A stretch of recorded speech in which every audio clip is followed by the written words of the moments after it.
no vol dir res, això. Vull dir, això és molt, diguéssim, no? És molt fàcil fer-ho. Fer una pel·lícula bona és molt més difícil que no pas fer-ne una que agradi a la gent. Sí, però segons Hitchcock deia si agrada a la gent és bona. Bé, és una opinió... No pots pensar això mentre les fas. Jo sempre poso l'exemple del fabricant d'armes, no?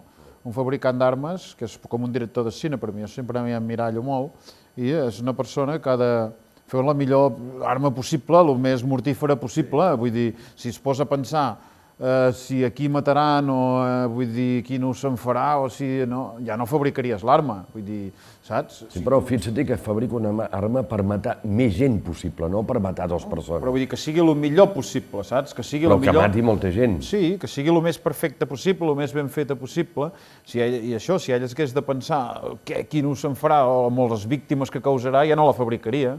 Però ell és un fabricant d'armes i, per tant, ha de fabricar la millor pistola possible, el millor tanc possible. Doncs el mateix amb un director de cine. Jo haig de fabricar la millor pel·lícula possible, que a la gent li agradi o no li agradi, a les víctimes d'això, a la gent, vull dir, que disfrutarà, a mi m'és igual. Vull dir, jo em concentro en la pel·lícula